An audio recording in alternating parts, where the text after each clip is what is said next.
root functions.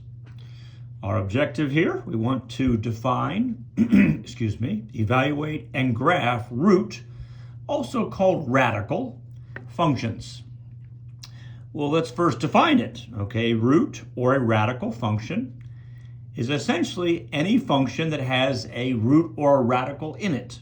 Officially, any function of the form y equals a coefficient, could be 1, times x to the 1 over n as an exponent, because we know this is the exponential form for writing a root, which is the same thing as y equals a times the nth root of x, where a is a real number and n is an integer greater than or equal to 2. If you put a 1 here, there's really no root going on. You're just taking the first root, which is the number.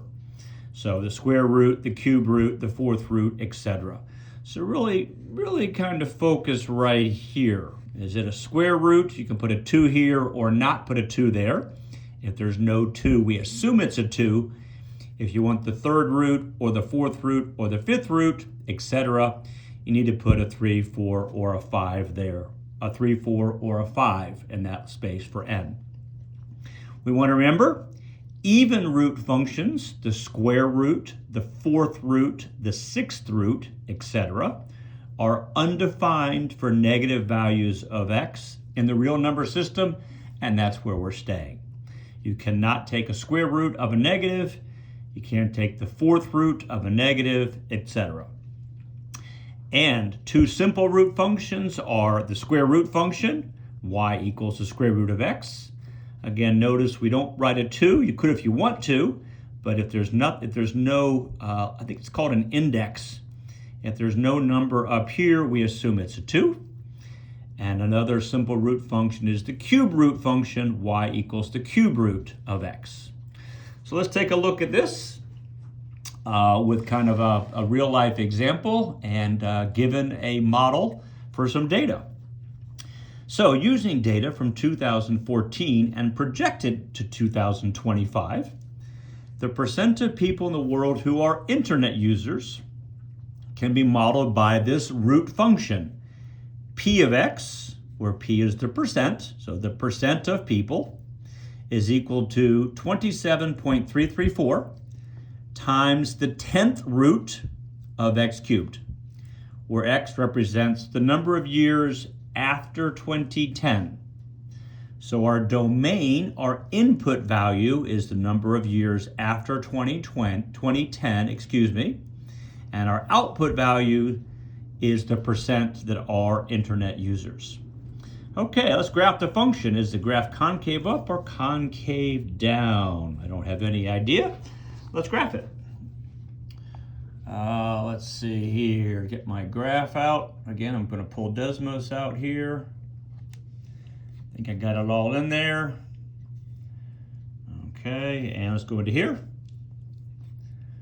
Okay, so where are these? Make sure you can see where these things, where the root function is located. So this is going to be y equals, and it said 27.334. And then it's the 10th root. Under functions, you need to hit the functions key. You need to scroll down until you see the root key that has, I think you can see it here. Hope you can see it. It's right here. This is the nth root, so you can choose whatever root you want. Now the one underneath the keyboard, I'll slide up here. This one here is the square root. So anytime you have a square root, you can use this one. You need to go over here under functions to get any other root, cube root, fourth root, fifth root, or in our case, the 10th root. So I'll go back to there. I want the 10th root, so I'll choose that. It highlights, put in the root please, it's the 10th root. And then underneath the radical is going to be x to the third, x, a to the b, third power. And there you go. So there's the function. We have graphed the function. Okay, I'm going to kind of do a little less, kind of zoom in on the x-axis, and you can see what root functions do. They kind of start off quickly, and then they slow down as the domain increases. And of course, there's no graph over to the left because you can't take, I guess that's not true. It's a third root, so maybe something's just missing here. I'm not sure, but you can see the third root is saying we're right here. Okay, and it's concave down. This graph is opening down more so than it is opening. It's not opening that way. The bowl is generally opening down. So letter A told us, is it concave up or concave down? We'll say that it's concave down. Okay, letter B. If the model is valid, what is the percent of people in the world who will be internet users in 2033?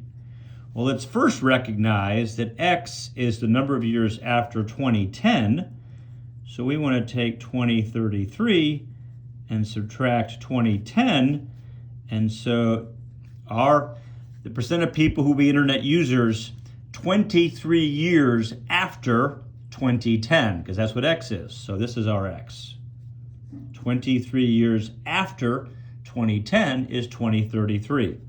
So this is saying, okay, P of X, well, P of 23, excuse me, is equal to 27.334 times the 10th root of 23 cubed. Well, that's just a math problem. I'll show you how it looks on the graph. I can put that into a calculator, and out comes approximately 70%. Let's take a look at that on the graph. We want to know when X, point out here, when X is 23, where do we find ourselves on our graph? So I'll go back to the graph, and I'll go back to here, and I want to know when X is 23. There's when X is 20. Well, I put 23 in. Notice my graph only goes to 4, so I got to kind of get to where I can see 23. There's my blue line when X is 23. What's the intersection? And there's 70. Now this is telling me 70.02%. I rounded it to the nearest percent. So 70%. When you've gone 23 years past 2010, you've gone to the year 2033, the percent that will be internet users is approximately 70%. So we did that one both graphically as well as algebraically, or just calculating it. Okay, letter C, according to the graph. Let's use the graph on this one. When is the percent of people in the world who will be internet users predicted to be 59%? So here's our function, Here's our function equation. We want P of X to be 59.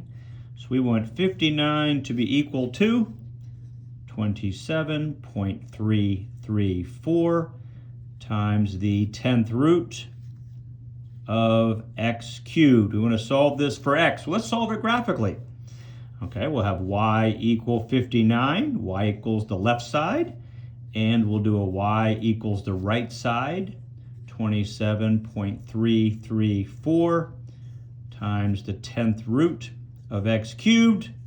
And then we will find the intersection. And that will be our answer. What is intersection? And that will be our answer. The years after 2010. So let's go back to our graph. Okay, we already have, get myself in there. We already have the equation right there. I want to change this one. And I want to put in a Y equals 59, I think, right? I want the percent to be 59. So let's go Y equals 59. There we go. So you can see it right here. It's now, in my case, it's a green line. There's the horizontal green line. Where do they intersect? I'll tap and tap again. Looks like they intersect approximately 13 years after 2010. This is 13, but X is the number of years after 2010. So come down to here, and the intersection is at X equals 13, which is 13 years after 2010, which means that the percent of people who in the world that will be internet users when you have 59% of people be internet users is approximately in the year 2023, adding 13 to 2010. So let me go back and speak more clearly. When is the percent of people in the world who will be internet users predicted to be 59%? It is predicted to be 59% 13 years after 2010, which is in the year 2023. So there you have it. Definition and a little graphical work with root functions.